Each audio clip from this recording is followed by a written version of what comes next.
Good morning and welcome, everyone. Welcome to Actsafe's Injury Prevention Week's presentation of creating a supportive workplace, how managers, stewards, and supervisors can support mental health. My name's Will Heller. I'm a safety advisor with Actsafe, and I'm the moderator for this session. This morning, we'll focus on what supervisors and managers can do to create a culture of safety while actively supporting mental health for your team or crew. We'll learn how to counter stigma, recognize mental health risks and issues, and provide appropriate support. Let's take a moment to meet our panelists. We'd like to welcome Lindsay Seeger. She's a clinical manager at FSEAP, developing and delivering workshops and training on workplace mental health and psychological first aid, and also providing clinical supervision to a team of counselors. Greg Taylor is also with us and is a registered clinical counselor and a leader in the field of workplace mental health and wellness, specializing in psychological health and safety in the workplace, workplace mental health, and evidence-based positive psychology practices that contribute to healthy and effective workplaces. Greg has been a subject matter advisor to the Call Time Mental Health campaign since its inception, and FSEAP, which he also leads, is the Employee Assistance Program provider for IATSE Local 669 and Teamsters Local 155. Laurie Ward is the Secretary Treasurer and Principal Officer of Teamsters Local Union 115. He is Director of the Board, Together We Can Addiction, a Treatment, Recovery, and Education Society, and is instrumental in advocating for worker mental health wellness in BC's motion picture industry. I'd like to welcome you all and turn over the session to the panel. Thanks, Will. I'll head it off here. I'm totally unscripted here, so bear with me. It actually is 155, but it's just a number, so it doesn't really matter.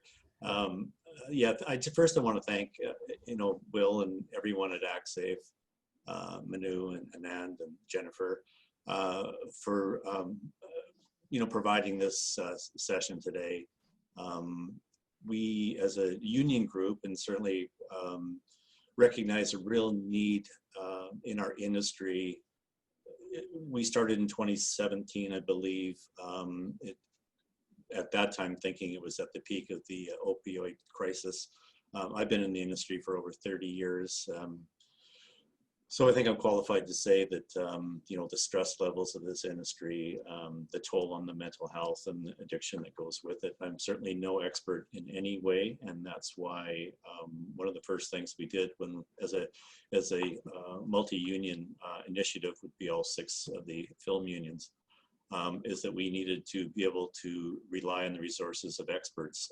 So for us, we wanted to, our key mission statement was that to reduce the stigma attached to mental health and addiction. This is a tough business where people suck it up all the time and get the job done. So it was very important that we were able to use those resources. For me, I've been working for the union for 10 years, and it was a quick introduction with family services, with employee assistance program, and the importance of being able to listen, support those that are in need, identify, but we're not counselors. So we need to be able to make sure those that are in need are going to be safe, and then point them in the right direction in order to get the help from the professionals. So before I go on too long, I'd probably think I'll just pass it on to the professionals, and thanks for having me here today. Thank you, Laurie. This is Greg Taylor. It's so great to be here with everybody today. I really appreciate the work that Laurie's been doing, and all of the representatives and directors from all of the film sector unions. And of course, I know that there's people on the session today that will be from across entertainment, productions, theater, and other groups. And so we appreciate your being here too. And Call Time Mental Health campaign was really initiated by those 6 film sector unions and continues to be supported by them. They volunteered to come together as a group and to coordinate their efforts in this area. And so if you're not familiar with the campaign, you can find it at calltimementalhealth.com. And it's a series of resources. There are resources specific to those 6 unions where members can log in and see what health benefits that they do have that relate to mental health, and it'll list their particular EAP, as there are a number of providers across the different unions. FSEAP has been in the EAP business since the 1970s, early 80s, so we're one of the long-standing, probably the 3rd largest EAP provider, but also some of the unions have other providers as well, and that information is on there. And if you're not with the film unions in particular, you could always find out who your EAP provider is if you're under another production or another union group. And so on that site, although it does have union-specific information, it also has a lot of free public resources. And so we've created a resource page where anybody from entertainment sector and or anybody really more broadly can find good links to health and mental health resources. And we also have a learning center there where there's a couple modules of training related to leaders, as we'll be talking about today, and also for self and peers that we'll be talking about in the session that we'll be also delivering this week on Friday at 1. And so without taking up much more time, appreciate everybody being here, and Lindsay will be leading us through this presentation. So Lindsay, if you want to bring up the presentation and share that, then I'd be happy to let you get started with that. I'll be part of the conversation as we go through, and also coming back on at the end as well for the Q&A section of the presentation. And again, Lindsay has been working with Call Time along with myself, and has delivered other trainings and has been at the Actsafe conference. And so Lindsay, welcome to the session as well, and I'll let you get started. Thank you. Am I unmuted? You are. I am. So right off the bat, people are going to see that I'm going to be challenged technologically to be here with you today. I'm so glad that I'm here. It's definitely more my forte to be in front of you in person, and I'm glad that given the circumstances that we're in, I can be here at all. So bear with me as you watch me stumble through multiple computers and notes all around.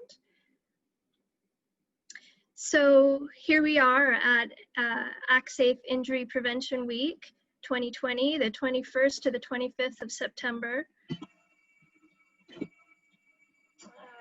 How do I go to the next slide? I'm already don't.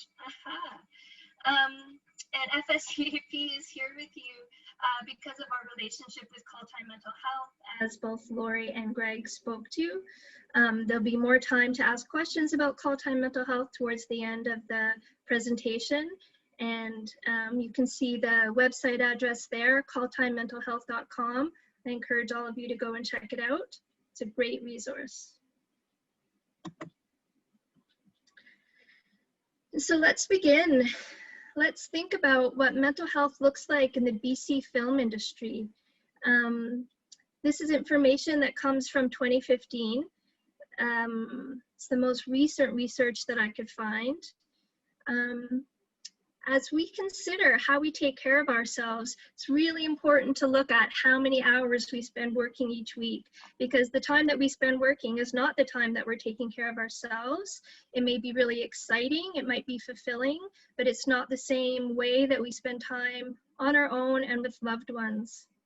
And so I don't know about any of you, but what stands out mostly to me when I look at these graphs is on the left-hand side, the average amount of hours that are worked each day on a production. And you see that big yellow line that shows 11 to 14 hours, almost 60% of those working in the film industry spend at work daily. And I believe from my experience in talking to people from the film industry, not only is that common, often it can be more, and that can go on 7 days a week for weeks on end. If we look at the graph beside, the average amount of hours a week that somebody would be working on a production, you see the bottom graph. See, I'm pointing at things. You can see it as if you're here in front of me, only I can see. More than 60 hours a week, almost 50% of you are working on set.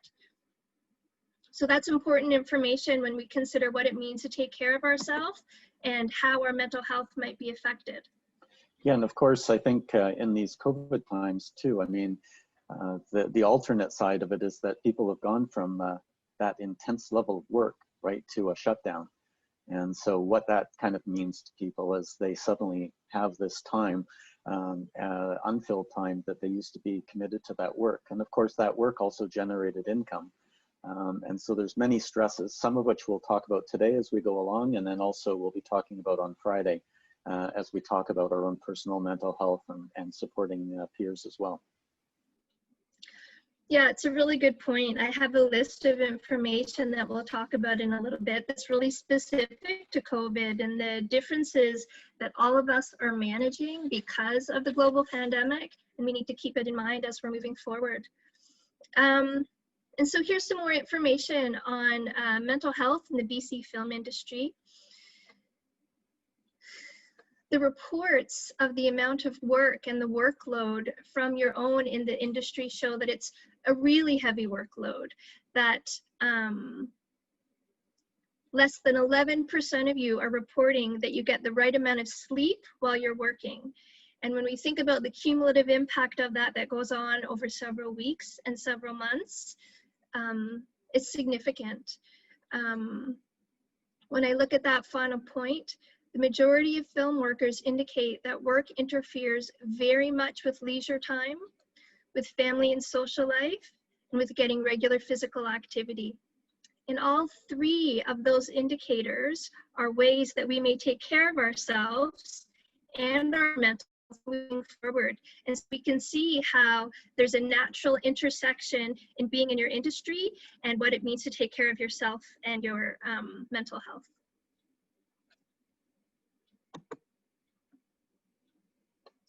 Which makes it really important, especially as managers and leaders in your sector, to consider stigma. Stigma is influenced socially and culturally and affects greatly how we consider mental health.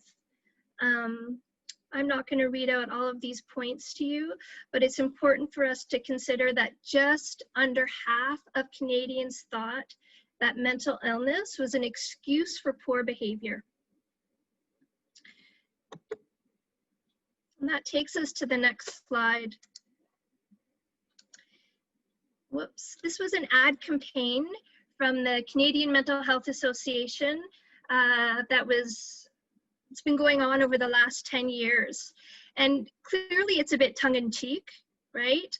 Heart disease isn't just another excuse for lazy people not to work, but it really gives us a sense of how it is that people may think about depression, how it is that people might think about anxiety, or a whole range of other mental health issues, how it is that people may be thinking about addiction. Addiction is a significant mental health issue, and it certainly isn't an excuse for lazy people not to work, but the pressure that we experience in our world with that type of negative self-talk makes it really difficult, not only for us to ask for help, but creates barriers to those who may want to help us, whether it's in the workplace or in our personal life.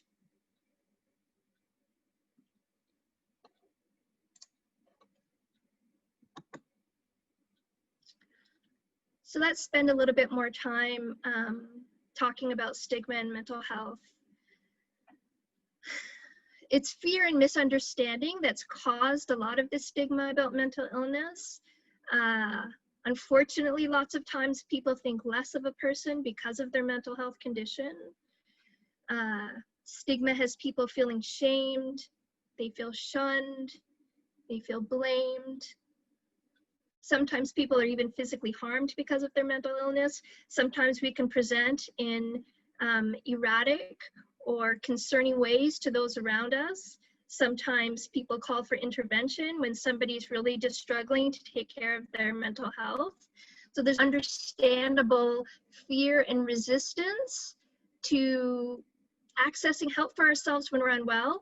And this is the information that we want to think about as managers and leaders. When you want to be connecting with your staff and you want to be offering them the most support that is possible for you, it's important to remember how challenging it is for people to come forward and talk about how they feel.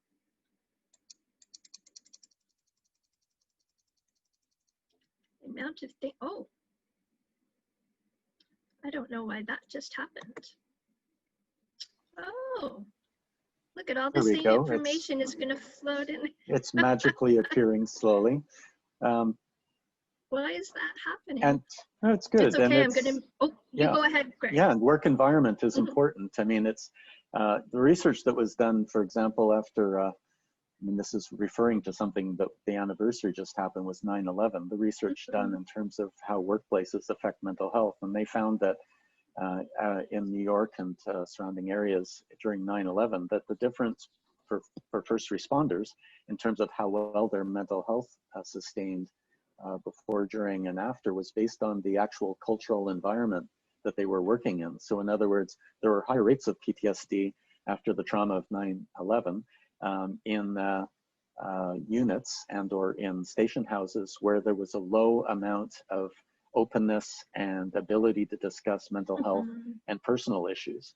And so just by changing an environment in addressing this issue of stigma, and if we as leaders can be considering our own position and openness and how we demonstrate to the people we work with that we're not afraid about talking or supporting people related to mental health, that itself, and if we think about this COVID period and the stress of returning to work and to productions as they start to slowly begin again, the nature of the environment that they're working in can have a significant impact. Just the nature of that openness can actually reduce the impact of trauma on individuals.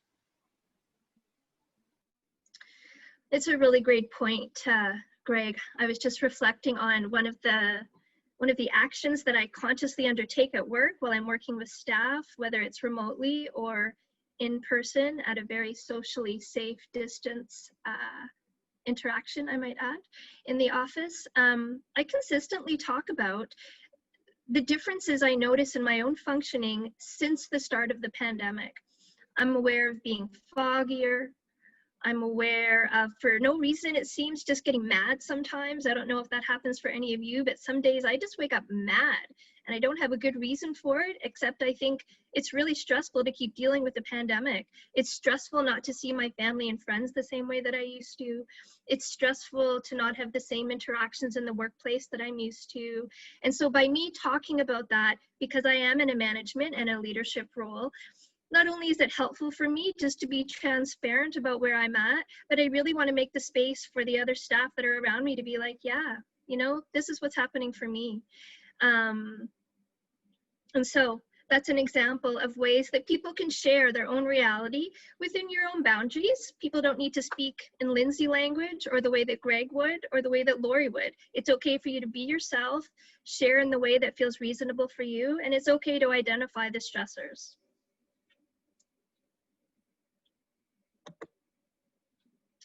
Oh, this is another float in. Ah, look at that. I figured it out. So this graphic talks about mental health. Mental health happens on a continuum. And even some of what I was just sharing with you is an example of this continuum, right? So when we look in the greenish area, that's titled normal functioning, and it's seen as healthy. And then right underneath that, we see the reacting category. And it's described as common and reversible distress.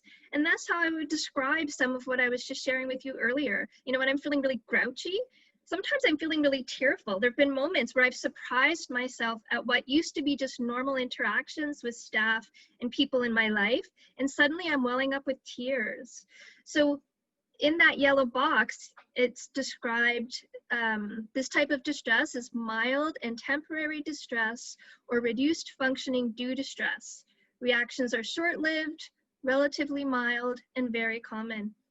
And that's a fairly common place for me to be in right now as a result of the pandemic. And so it's worthwhile for each of you just to consider for yourselves what would be true for you. As we look at this whole graphic, you can see the colors intensify as the level of mental health decreases. You know, clinical disorders and the functioning that goes along with that is at the bottom of the picture. In the middle is when we've had an injury of some type, and the kind of behaviors and feelings that go along with that would be in that category.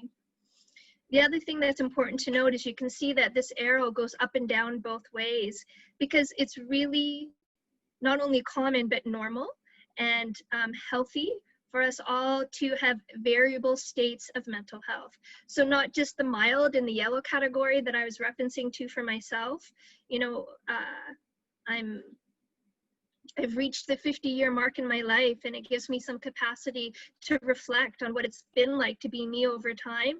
And upon reflection, I can see where I've gone up and down from the green to the yellow to the orange and the red and back up due to common circumstances that happen in everybody's life. And recognizing that for myself, bringing in some reality statements and normalization helps shift me away from a place of shame or self-blame and just put myself in the category of normal. So again, being managers and leaders working with employees, it's an important starting point is to ground yourself as much as you can in your own understanding about your own mental health, and use that as a starting point to how you may be relating to some of the people you're talking with at your work site. Yeah, and I like this model because it gives us this kind of, you know, way of viewing mental health and this kind of continuum, right? From and also a simpler way to think about it, where we don't have to get into the full knowledge of every issue and how to diagnose an issue. That's not a manager's real job. A manager's job is just to check in with people, and when you see distressing behaviors or people not being quite themselves, thinking about, oh, I should check in and just see, you know, where is this person, you know, when you think about the spectrum, and from what they say and how they're behaving, you know, are they seeming like things are going well, or perhaps there's been a couple little reactions that I just check in and say, hey, you don't seem quite yourself today. And they say, yeah, I think it's the pandemic thing, and I've been, you know, more on edge, or I've been more easily upset. And so, you know, thinking and then realizing, oh yeah, they're able to talk about it fairly clearly. They're in that reacting yellow zone.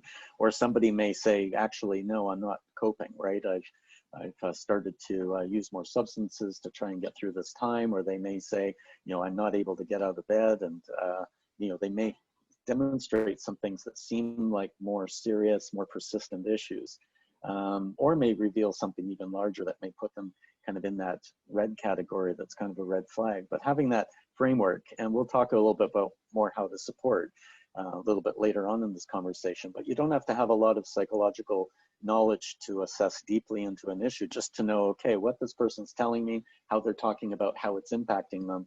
And you can kind of think of this green, yellow, orange, red kind of model. Yes, one of the aspects of professional development. Oh, how do I get you to the next slide?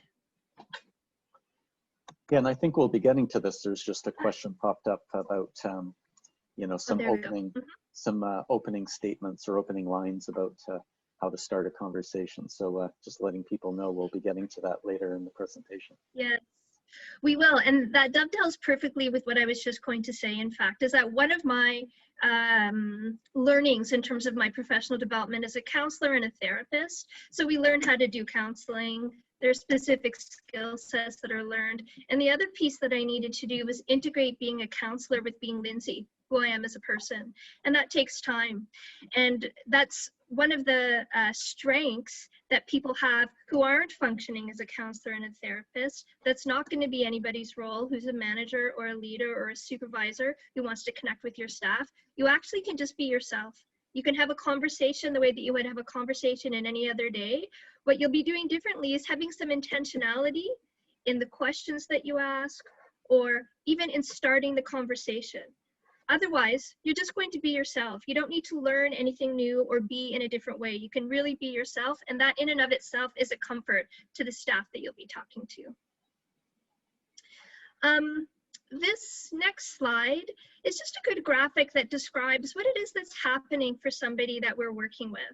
And it's a good frame of reference to consider when we're doing, you know, a very general assessment of, you know, if Greg is somebody who I am managing, which of course is the reverse, so just for this short period of time I can pretend. But if Greg is somebody that I'm supervising or managing, I might be thinking to myself, you know, something seems different about him, right?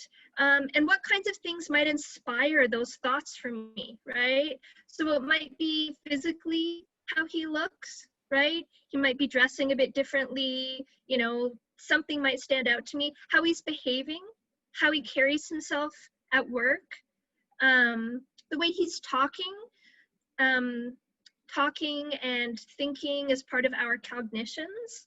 That's the C in that acronym list at the top of the iceberg.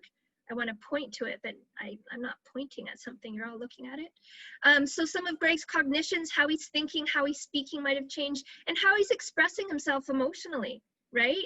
He might be tighter, he might be sharing a whole bunch of everything about his life that I never did before. He might be really impulsive. He might get grouchy super easily. Something like that is going to stand out to me, and I'm going to just think about it over time, right? And it's going to give me a cue to consider if I want to address and have a conversation with him about some of these changes that I'll be seeing in the workplace. And so that's one thing for us to be thinking about. And you can see under the water, whereas the biggest part of that iceberg in this picture, these are all the other factors that are going to be going on for all of us, including Greg, if he's our example, right? So there's going to be work issues, but I don't necessarily know what those work issues are for Greg unless he tells me about it, right? He could have health issues. And again, unless there's something really visible physically going on for him, I'm not going to know that he's got greater health issues. I don't know if he's managing chronic pain. I don't know if he has issues with his nutrition, right? There could be so much happening in his life. All of us can struggle with relationships. Finances can be a huge issue.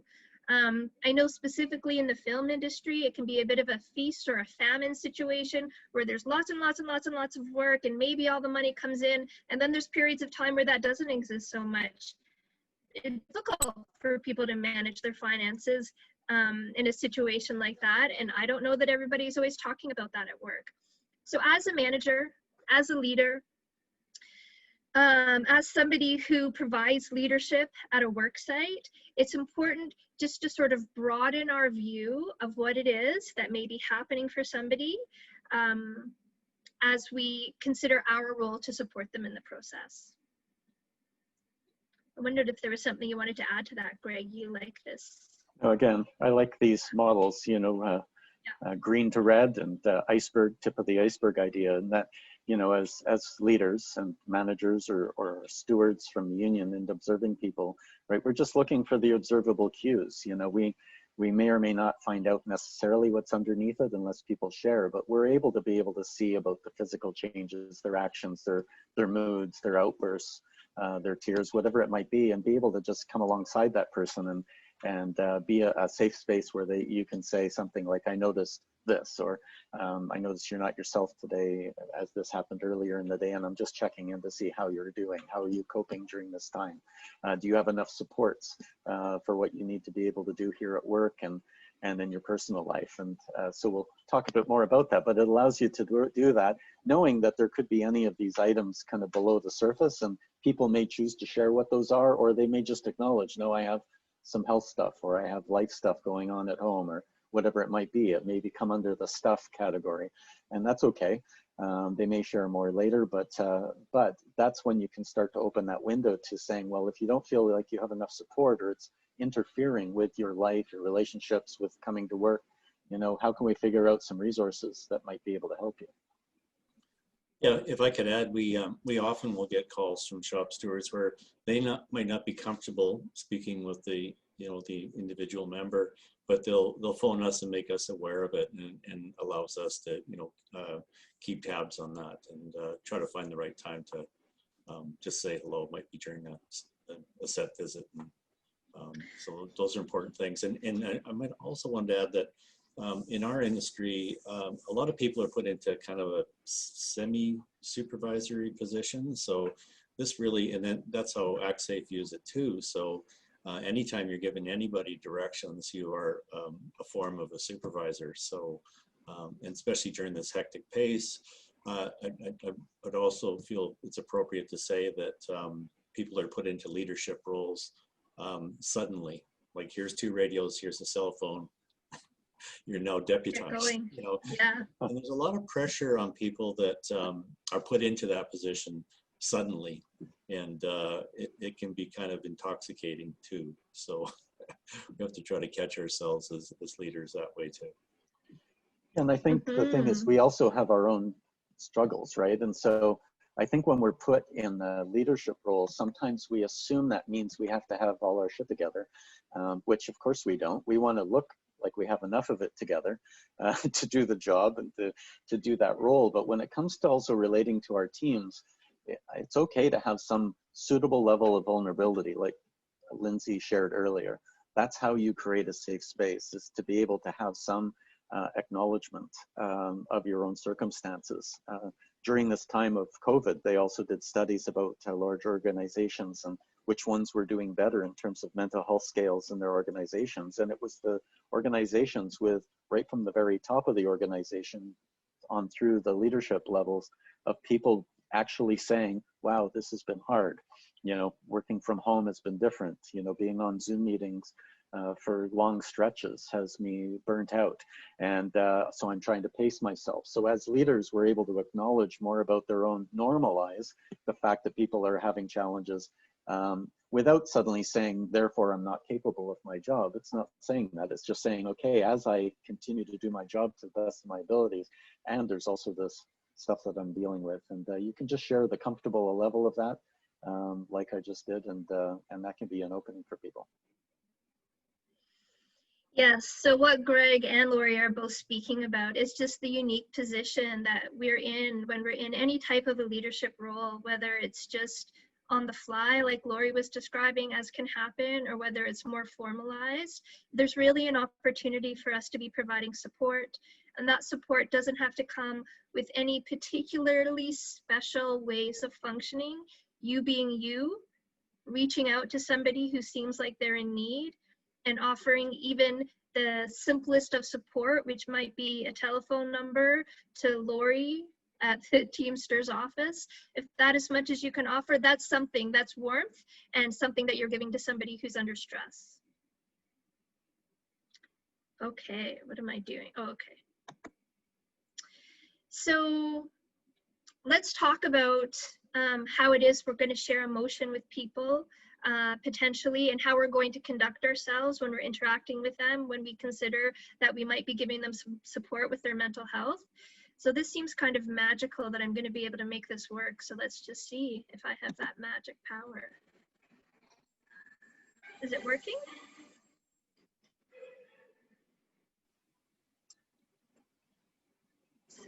It's moving, but we didn't get the sound. So Okay.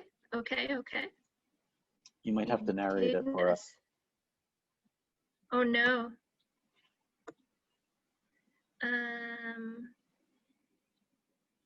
It's okay, I have slides that describe it. It's just so beautiful and perfect. I'd really love the whole group to be able to hear it. On the share screen button, yeah. I think there might be advanced sharing options, and then you can share computer sound. Ah, you're so smart. That's why you are the leader. Okay, let me try it again and give me a thumbs up if this is working. Sorry, everybody.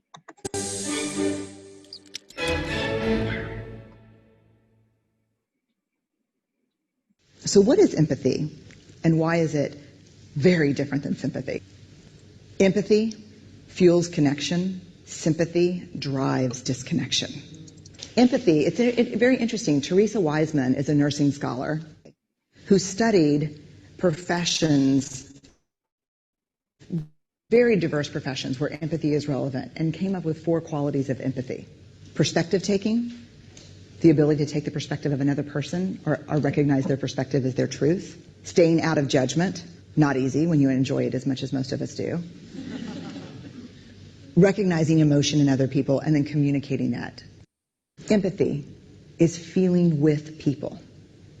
And to me, I always think of empathy as this kind of sacred space when someone's kind of in a deep hole and they shout out from the bottom and they say, hey, I'm stuck, it's dark, I'm overwhelmed. And then we look and we say, hey, you climb down. I know what it's like down here, and you're not alone. Sympathy is, ooh, it's bad, no, you want a sandwich? Empathy is a choice, and it's a vulnerable choice, because in order to connect with you, I have to connect with something in myself that knows that feeling. Rarely, if ever, does an empathic response begin with "at least." Yeah. And we do it all the time, because you know what? Someone just shared something with us that's incredibly painful, and we're trying to silver lining it. I don't think that's a verb, but I'm using it as one. We're trying to put the silver lining around it. So, I had a miscarriage. Oh, at least you know you can get pregnant. I think my marriage is falling apart. At least you have a marriage. John's getting kicked out of school. At least Sarah is an A student. But one of the things we do sometimes in the face of very difficult conversations is we try to make things better. If I share something with you that's very difficult, I'd rather you say, I don't even know what to say right now, I'm just so glad you told me. Because the truth is, rarely can a response make something better. What makes something better is connection.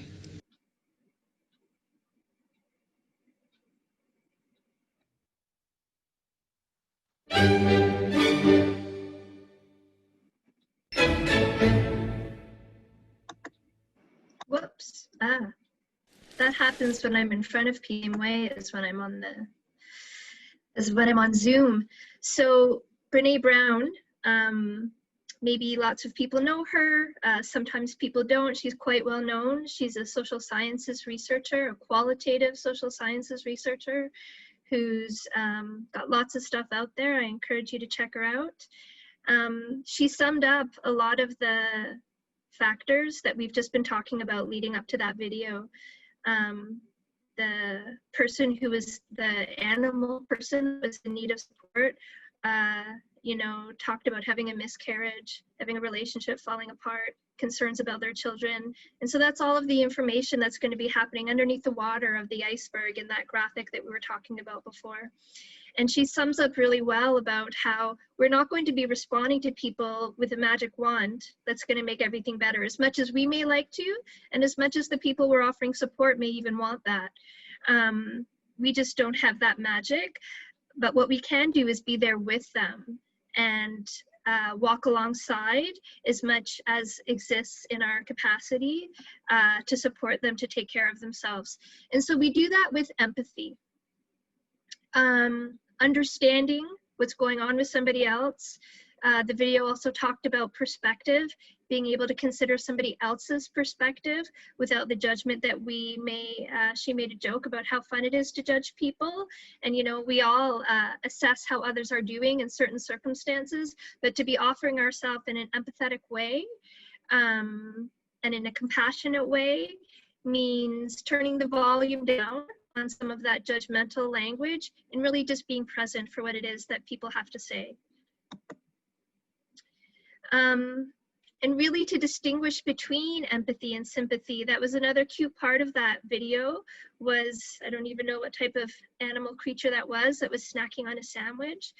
But, sympathy can too easily lead to pity, and nobody enjoys this, being pitied by somebody else. It's really a power over type stance to have when interacting with somebody, and really to walk alongside and offer support means that we're not going to be using power differentials. We're just going to be as present as possible and offering the kind of support with the natural limitations that the circumstances will allow, because there's not going to be any magic answer to make people's lives better, right?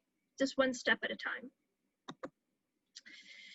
So another way to talk about the difference between how we may offer ourselves to people would be to assist them, right? To empower people to move towards a place where they can help themselves versus enabling. right? So sometimes we can make it too easy for people to stay in a place of unhealth. And I think particularly when we're in the role of manager or in some type of a leadership position, we, naturally, I care about the staff that I work with quite a bit. And when I can tell that somebody's in a hard place, I have this instinct like, she's only like 8 minutes late. It's not that big, I don't want to give her a hard time. That might be a thought process and some feelings I have. And that can turn into an enabling situation where instead, if I notice a pattern of behavior that really is problematic in the workplace, I can sit down and have an empathetic conversation that includes my concern that somebody's not able to function within the rules and parameters of the workplace, as well as my concern about how they're emotionally doing and how I can offer them support. So it's really important to distinguish between the two. And one of the ways to do that is just to normalize your own humanity. That was the example of my own thought process and my own feelings. It's normal for me to really want to make it easy for a staff person that I supervise, that I care about. And it's not going to be me doing my best work, and it's not really going to be me supporting that person, and it's not fair to the entire staff group as a whole, right?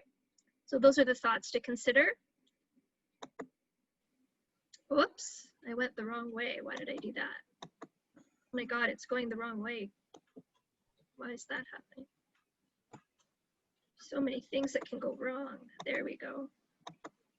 Okay.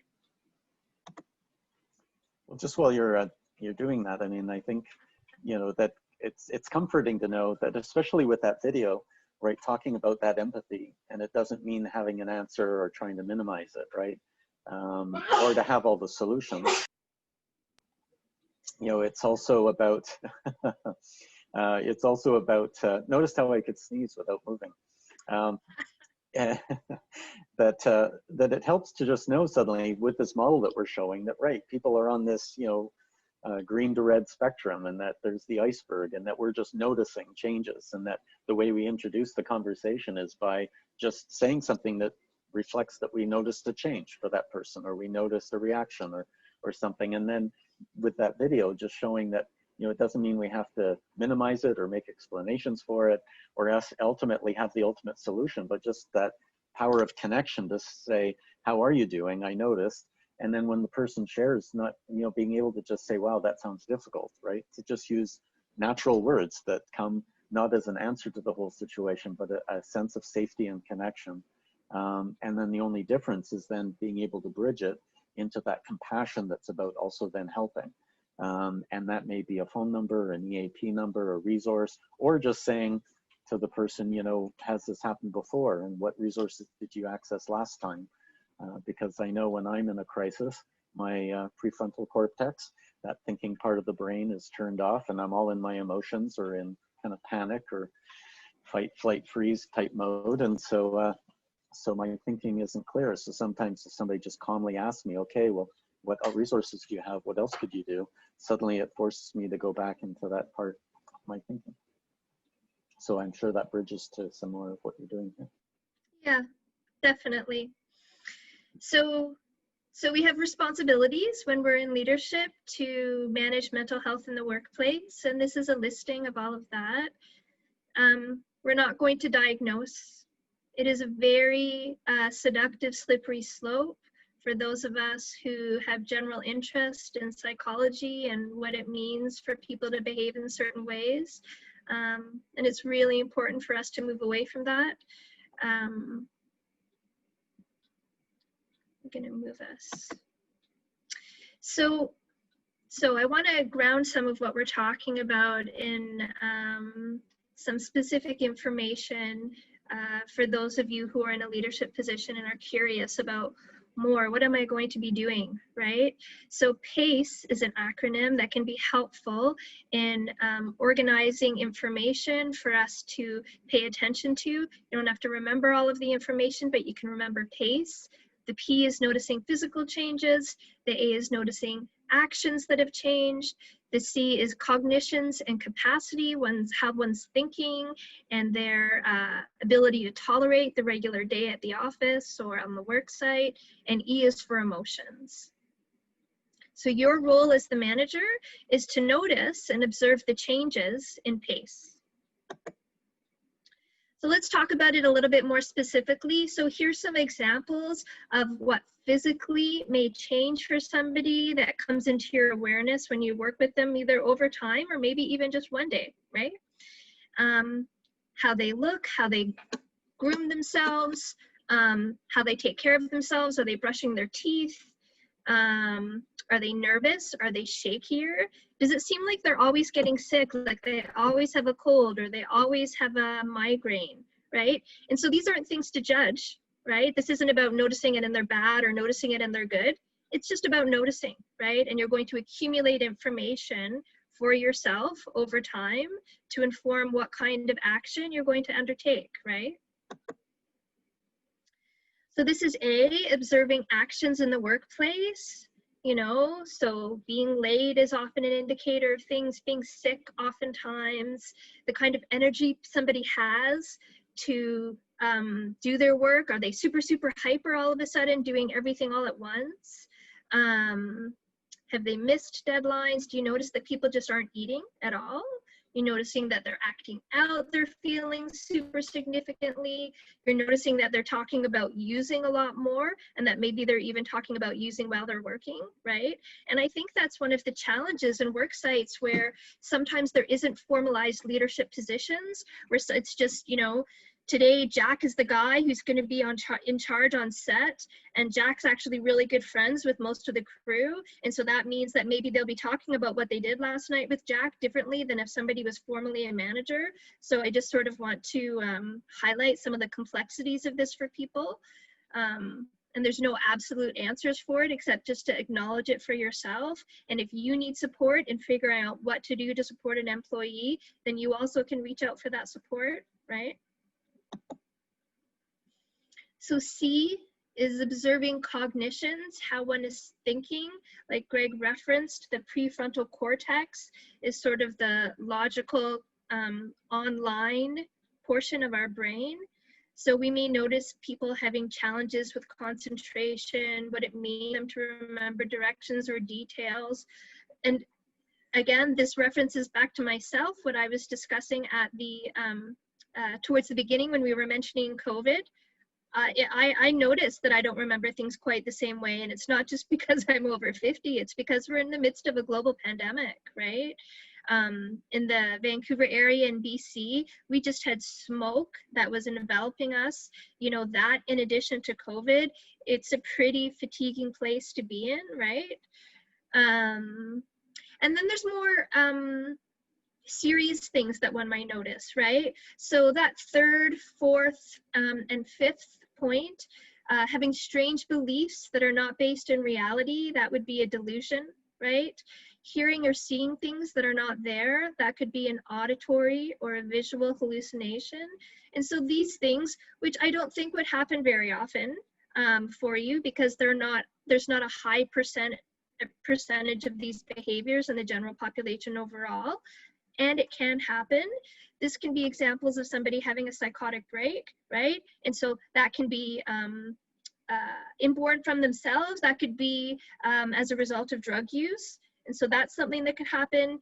Thinking about harming or killing oneself, being suicidal, a serious thing to attend to. And just noticing somebody's growing ability or inability to be taking care of the regular daily things, right? I know that film sets can be a zoo at certain times, and oftentimes people really enjoy that multitasking, go, go, go environment. And suddenly you may notice somebody that you work with who used to just love that, or at least be able to cope with it, just can't do it anymore, right? That could be an example of a change. And E, so the last letter of PACE, the acronym that's going to help us try to organize all of this information. So observing emotions in the workplace, being sensitive, being irritable. And so for these things, it's not just if a person is sensitive in general, or it's not just if a person is irritable in general, it's when there's a change, right? Sometimes people are just grouchy personalities. So if somebody's just sort of consistently like that, I'm not sure that that's the thing to pay attention to. I think when there's a change, right? If somebody was grouchy, but now they pick up something and they throw it across the room, so there's a change, right? If somebody was always the sensitive one, but suddenly they're crying 3 times a day, that's a change, right? I'm looking at my other computer in front of me to see if there's something else about that I want to share with you. I think that's pretty good. Am I going to know how to do this? Yes. So here's some ideas of how we're going to be creating a supportive workplace as somebody who's in the role of manager, right? You're going to be responsive as much as is a fit for who you are as a person. You don't need to do anything special. You can just be yourself in response. You're going to provide safety. So people can have the 1-800 number for FSCAP in their pocket. People all know what 911 is, right? Those are 2 very basic accesses to safety on the work site. And all of you have the capacity to offer that. By attending this workshop, you're already educating yourself about how to be better or even the best that you can be in this role to support somebody. And like we keep saying, we really just need to normalize what it means to have varying mental health realities in our days and our weeks and our months and our years of our life, right? It's going to go up and down. Somebody having a challenge with their mental health is not an indication of them being less of a person. It's really an indication of them being their whole selves, right? And being proactive is important. Now, I think that that can be challenging on a film set. I think that the busyness and the expectations of what needs to get done can get in the way of some sort of like regular proactive meeting that one might have as a supervisor with employees. And so then I encourage you to find the places that exist in your work life to regularly connect with somebody, right? It might be the 5 minutes before something starts at the beginning of the day. It might be once a week when people get together to do something. Whatever would be a regular way to connect with somebody that you can be proactive and just reach out a little bit and say, hey, you know, I see you and how's it going, right? That can be enough. Yeah, and it can just be even having a list of the people we're supervising, right? And maybe just having a little checklist that says, you know, did I have any time this week to touch base with them one-on-one, right? Just so that it may not be scheduled because people work different on different sets or different productions at different times. But if they're generally under our supervision, then it can be good to say during this 1 week stretch, for example, did I at least have a quick touch base to say, hey, how's it going? Or is there anything you need? And so that can be one way to say, instead of thinking, how am I gonna book time with everybody? It's just, was there a moment in passing of connection with each person to check in on how they're doing? And that can make a huge difference. Lindsay, can I comment on the one under normalize? Yep. There's stuff in there that I just find so useful and readily available for everyone. Great. Whether it's sharing your story and being certainly that one in general, just to that's where, you know, people don't feel like they're alone. So that's what we can do as non-professionals, not giving advice about how you might have solved it possibly, but just, you know, that really sharing your story and, you know, being aware of the words and attitudes and behaviors. A disrespectful term for mental illness. I always have to correct people on the term retarded. So Yeah. I take the time out and say, I have a friend, a dear friend, whose daughter is Down syndrome, who's 19. And I just take that real moment to respectfully say, you know, that word should just kind of go away. But Yeah, that doesn't work. yeah. So and don't reduce people to a diagnosis. My God, that's one for me to hear right now, because it's so easy to do. Like, oh, they're on a spectrum. You know, it's like, who am I to say somebody's on a spectrum? But it's just you get comfortable with certain words. So Yes. I'm learning a lot from that. So I just thought I'd add that. Thank you. Yeah. Well, and I think a lot of mental health struggles that people have become buzzwords, right? So people having bipolar disorder, you know, if it's something that's reflected in a TV show or in the media, then suddenly we all feel like we understand that a little bit more and we can own it in our interactions with people. But then we run the risk, just like you said, Lori, of reducing who they are just to a very snippet, like a small piece of information about what may actually be going on with them, and it just doesn't work, right? Yeah, and it's a fine line because one of Yes. our things that we did at Call Time was understanding autism more, and Yeah. you know, and that opened really turned a light on for me about having to be more understanding. But at the same Yeah. side, I think you can go too far and use the spectrum word a lot. So Yeah, thanks. and I think, you know, we like to categorize things. You know, our brains are Yes. categorizing machines. And so Yes. it helps us quickly identify things. And so there's a strength in that. I mean, that's part of our survival system to kind of put things into boxes or places so we know how to kind of move through lots of information, but it's not helpful when we're interacting with real people around us and communicating with people. So, you know, instead of saying, well, you're noticing big mood swings with somebody, yeah, using a term like that can be harming or inflammatory to say, wow, you're really bipolar today, right? Because people may Yeah. actually have that condition, or you're putting a label. In other words, being in a bit of a mood swing the last 2 days is somehow judged as a disorder or something, right? Whereas it could have been, Yes. you know, yesterday they had bad news and today they got some support and they're feeling better, right? So, but being able to notice it, especially if you're seeing people on a downswing, saying, "Hey, I noticed a big swing in your mood this week, and I was wondering if everything's okay," is again your pace of observing and then asking. Yes. And we do have some I'm just thinking of the questions. time. Oops. Yep, we have Yeah, some I'm questions thinking of the coming in that we can time. get to. Yeah. Okay, and so do we want to wrap up the presentation portion around what, 11:15 to allow time for questions? Just give me a gauge and Yeah. it'll Yeah. around Yeah. At the 11:15 latest around that time. Yeah. or a bit earlier even? Yeah. Okay. Okay. So this is what we're going to look at, and I want the group to know that there's going to be Yeah. This is good.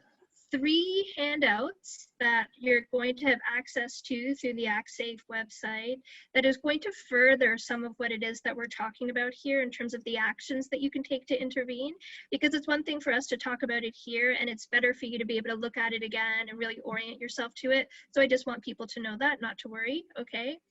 So this is something to consider when we're wanting to have a conversation with somebody who we notice that there may be something happening at work, right? So we're going to point out something that we observe, right? We're not going to make a judgment and say that there's something negative about that. We're simply going to discuss something that we see. Looks like you're falling behind with your work. You see, I just about jumped into a judgment. And so then we're going to identify feelings. That's another way to start a conversation with somebody. We can say, I'm worried about you. We can make a statement that reflects the importance of somebody as part of your team, you know. And we can also talk to them about connecting with us more because we're noticing something that's happening for them at the workplace, right? So these are just 4 sort of entrances for you to consider as a way to start a conversation with somebody.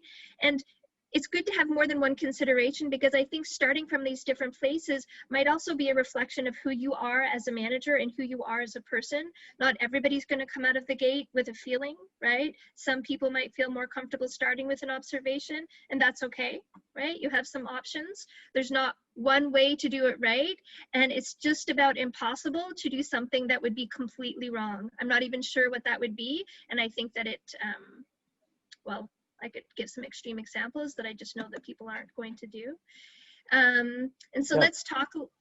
Yeah, you want to go? Sorry, Greg? no, but it was just if you want to go back to that previous screen. I mean, the challenge with putting up examples is that it feels like there's a right way to do it, right? And that there's a particular screen, a particular screen. I'm reading the slides. that there's a particular perfect way to do it, right? So this is one Yeah. example. I see you're falling behind, that you're Yes. feeling anxious. I feel worried about you.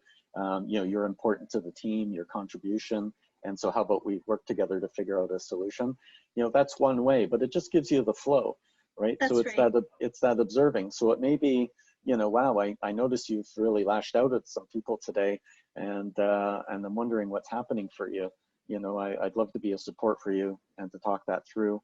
Of course, we really need you on this production because you're the best person for lighting and that we have. And I'm just wondering, you know, what pressures you're under and how I might be able to provide a support, right? So, you know, or what solutions we can work towards, and is there some way I can support you in relieving the pressure, right? So it's just, think about it, it is just you talking to another person, the person you work with, the person that you may not know really well, and thinking about it just as you would with a family member or somebody else, just with that noticing first what you're observing, that you want to help, creating some space for them to share a little bit about what might be happening for them if they feel safe, and just saying, you know, how can we work this through, or can I help you with some resources? So just to remember, it's not the perfect script, it's just examples to give you some ideas as you go through. I'm often saying to people when I'm leading workshops or giving educational sessions that I'm going to use a description that uses Lindsay language, and that's not the only way to talk. It's really important for you to own and speak the way is normal for you, and that will have the most meaning with the people that you're talking to, right? I can remember when I would first start talking with my son using some new language skills that I was developing as a counselor, and he would look at me like I was just like, what are you talking to me like that for? Because it doesn't work. It didn't sound like me. So that's something that we can practice and get better at over time. And so not to put too heavy of an expectation on yourself either, right? Just reach out as best you can, see what happens, notice. We can all self-correct over time, right? And so here's some more information to consider when we're going to be having a conversation with somebody that we want to offer some support to. Right? So this idea of being objective, and helicopter is listed there in parentheses, and the helicopter is like a metaphor for buzzing above the situation, not to be down in the mud and perhaps overwhelmed with the feelings of it, but really observing from up above and seeing what it is that's happening. Sometimes assertive language is helpful, right? When I was giving the example earlier about how, you know, there's a staff member that I really like, and I notice that they keep coming in late, and I sort of want to let it go. The reality is, for me to offer them support, I need to assert, you know, like, we need you to be here by 10 o'clock in the morning, and I wonder if there's something else that's happening for you because this is unusual, right? So I need to be clear about what it is that I need in my role in leadership, while I'm also offering some kindness and warmth and empathy to somebody who I hypothesize is having a good time. I don't know for sure. I don't have it all figured out, but I'm kind of curious about what's going on. And there's some more examples of some way to hold oneself in a sort of non-deterministic way, right? You're sort of curious. You want to be there for them and figure out with them what it is that's going on and how it is that you can be of support. You know, sometimes you might be connecting with somebody who's actually quite hot, right? It's the person who might be a little bit grouchy sometimes, but is off the charts that day and throwing things around. And so before you have a conversation with that person, you might just want to check in a little bit, like, hey, you know, what's going on, right? Before you might get to some of the more assertive language, depending on the relationship that you have with that person or your own style of communication, you might just want to take a couple breaths at the beginning of the conversation, right? What I notice, I don't always breathe that obviously when I'm in conversation with somebody, but when we're in a stressful exchange, sometimes I do that, and it really brings down the vibe in the place that we're at.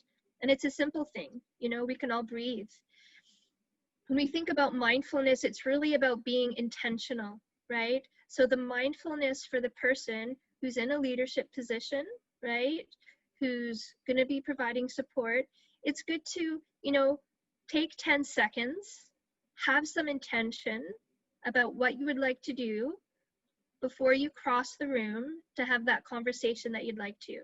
the chances of that going more successfully than having a sort of impulsive jump off, you know, is higher. You'll appreciate the results more, right?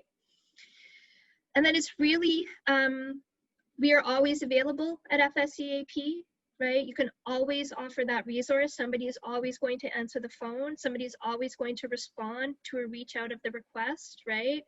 I think there can be varying HR departments depending on the sets and the employment situations. And then I think HR with the unions as well. So there may be multiple options. Maybe that's a place of support that somebody can provide as a manager, you know? I'm gonna find out the right person for you to call. So yourself as the manager or the supervisor doesn't need to be doing the emotional heavy lifting, right? You can be providing support and doing a little bit of digging for somebody who's having a hard time doing that for themselves, right? Yeah, that's right. And different circumstances, there may be stewards that are available to provide some additional support from the unions.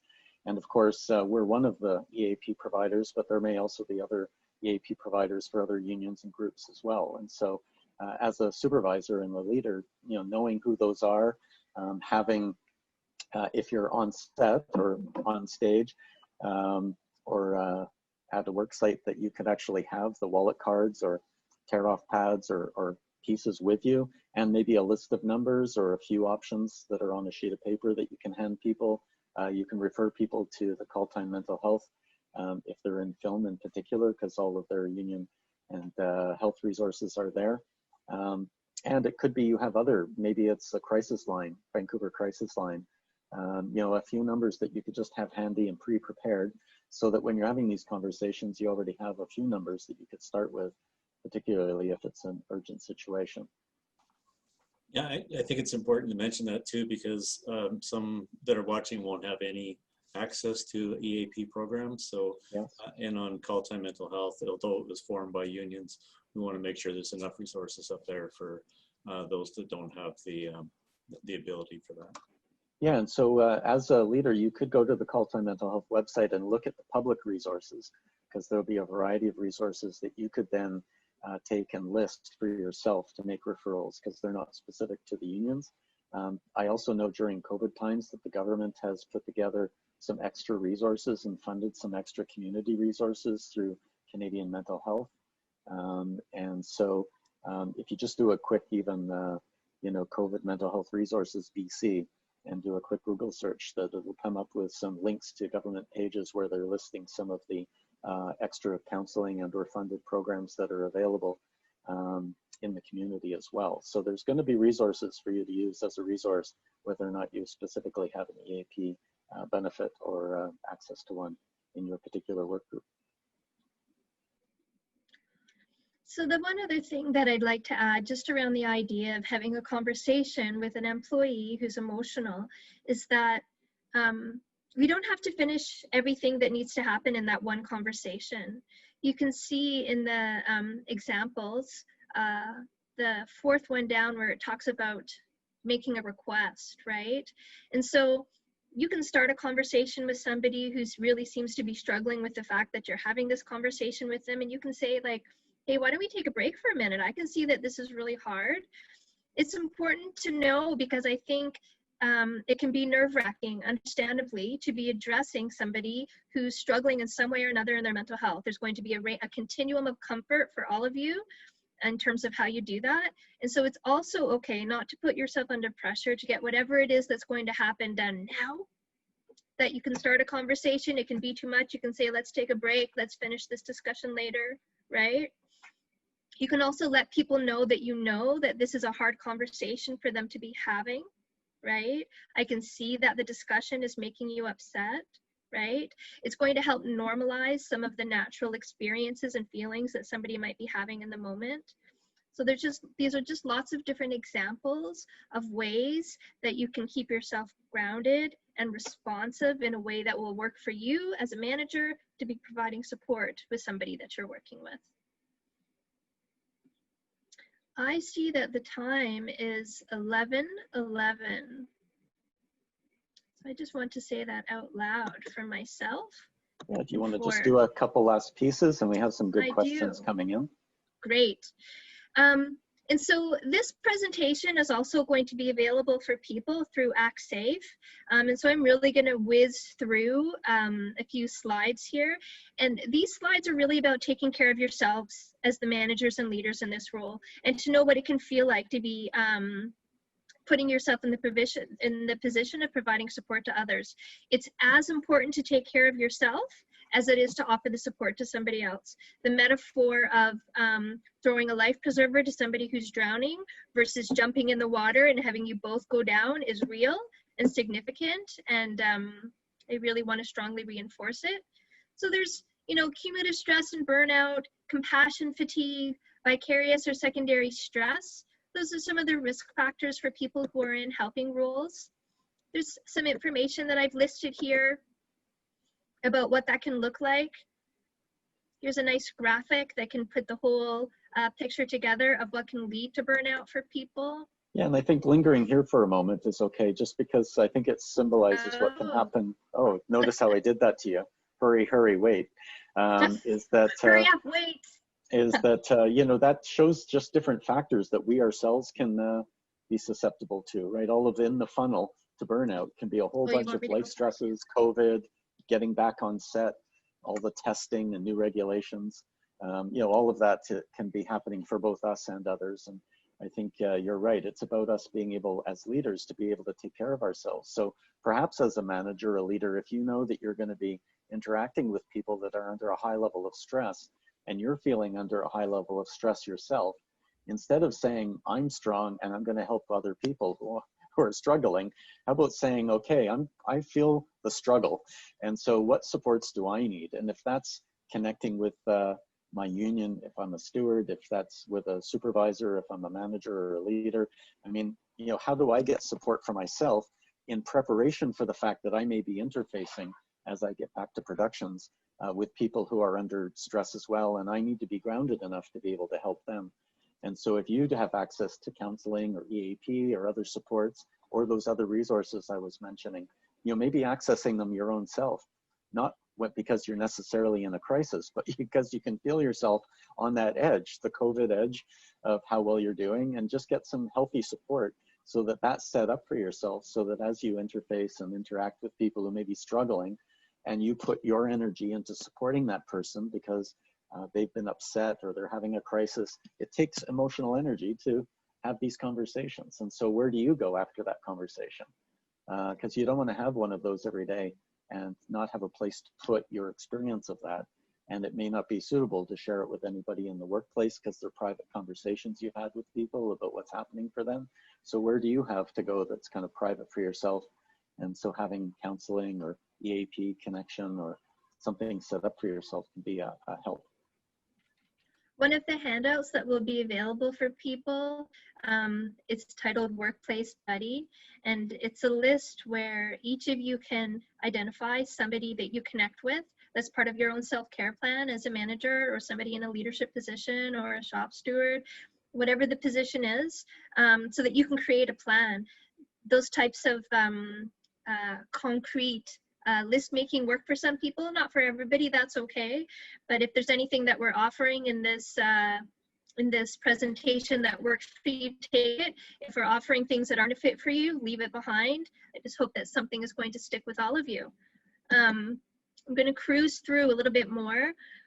There's more information about compassion fatigue and secondary stress. There's also some information about ways that we can soothe ourselves, right? And so this is information that you can use for yourself if you're in a distressing situation where you're going to be reaching out to somebody else. Maybe this is something that you can offer somebody that you're working with. Maybe you have a relationship with somebody and you know that they might appreciate something like this, how you calm the body and how you calm the mind. So it's worthwhile for you to offer this to somebody. Okay. So there's a range of factors that are going to contribute to your overall capacity to be responding to people, to your overall picture of mental health. There's protective factors for all of us, right? The other people that are in our lives and that are part of our world are part of our own resiliency, right? And so it's good to know that that exists. cumulative stress is overwhelming and there's a way to relieve it, right? So this is another acronym that can help organize the information so that people can remember it. Just know that there's ways to relieve the stress. This is an example of the balance that we're going to bring to our lives. Some more lists about self-care. I think this list is a perfect place to stop because it kind of summarizes what we want to conclude with, which is this self-care, you know, and making personal your kind of yourself a priority. Because if you can make yourself a priority, then you'll have enough energy, right?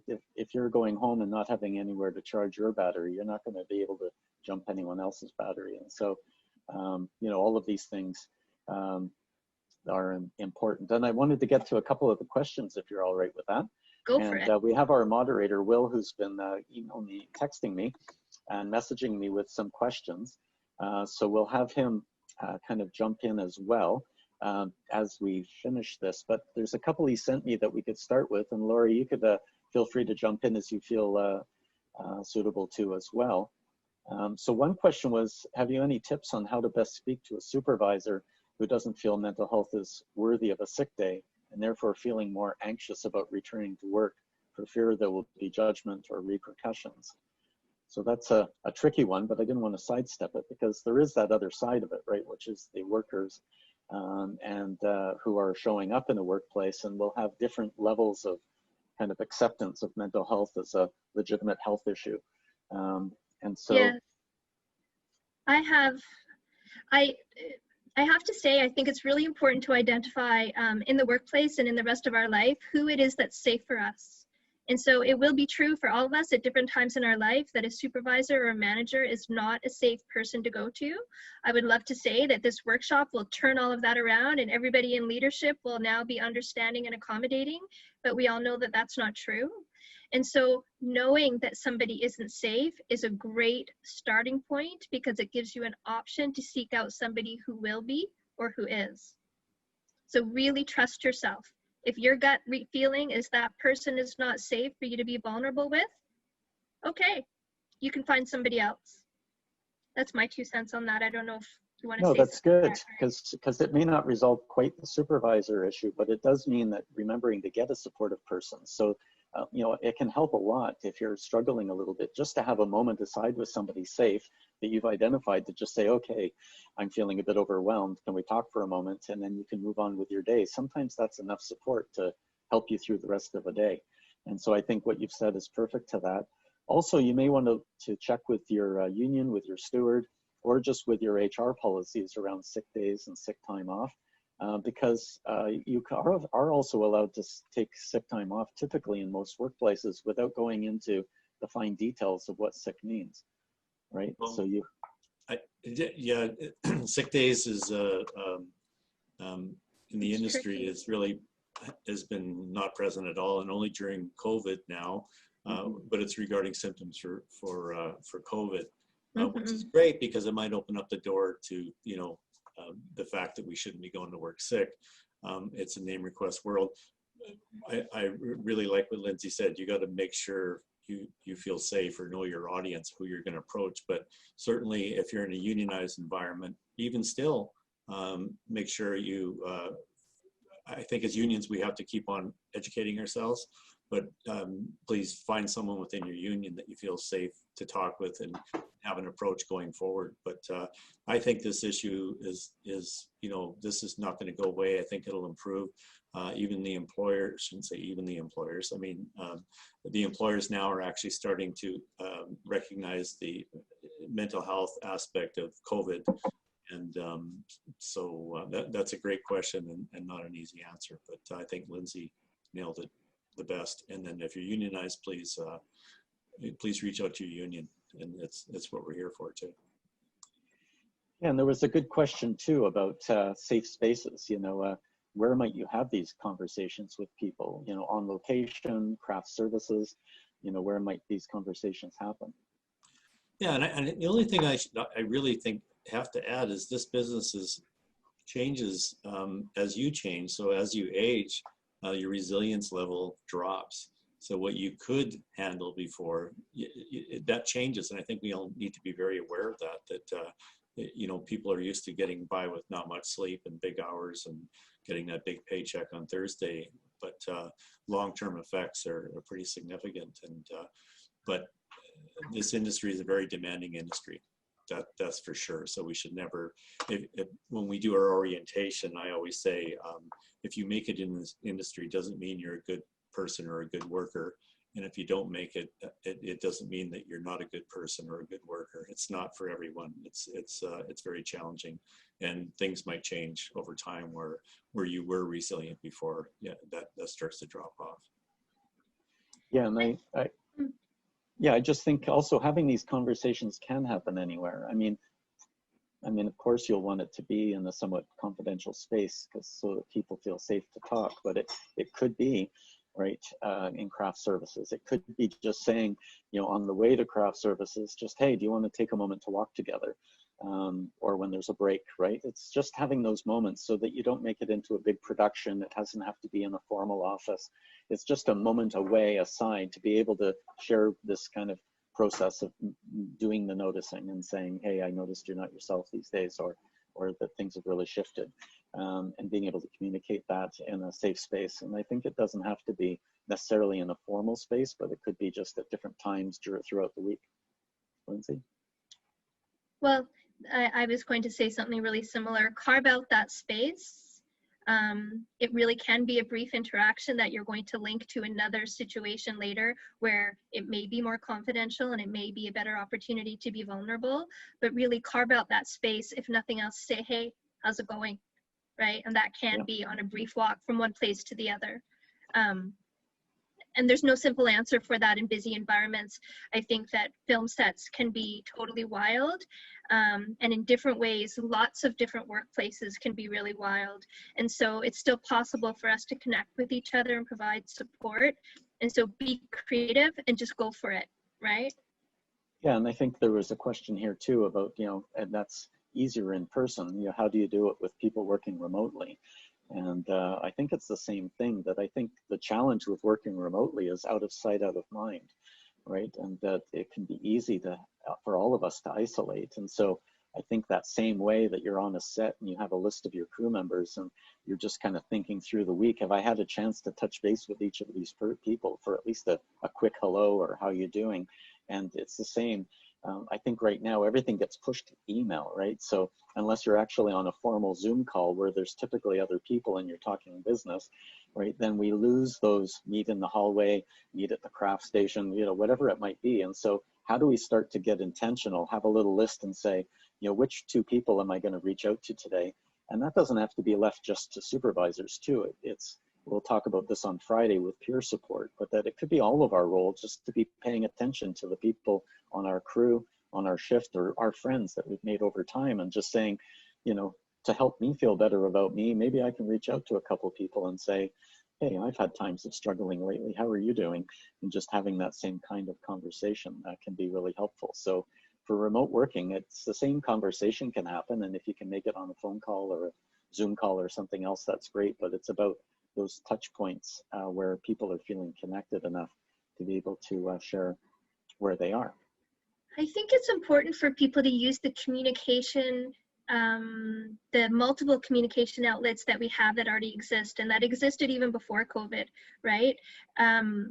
Texting can be the best way sometimes for me to connect with my son. He's in his early 20s, and that's how he responds most. And whether it's an emotional exchange or it's something really practical.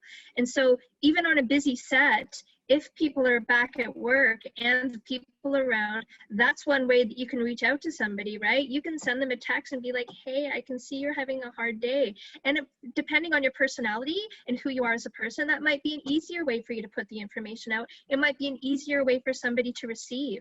And so while, you know, I'm a therapist all the way, I can appreciate that not everybody wants close with somebody when they're going to be having a vulnerable conversation. So just use what's out there, use what's reasonable. Send somebody something that's a joke and a point of connection on Instagram. Maybe that's going to start a conversation. That's okay, right? And then allow it to lead you to something that may be more connected if that's what's necessary, right? Mm-hmm. And I was just scanning through a couple more of the questions here. And there was one where we were referencing about using language and how we reference mental health issues. And somebody mentioned about the instance of OCD, for example, being used to describe how people are organized or not organized. Yeah, And does it's this really downplay? misused. Yeah, So it's and misused. It pathologizes people. Mhm.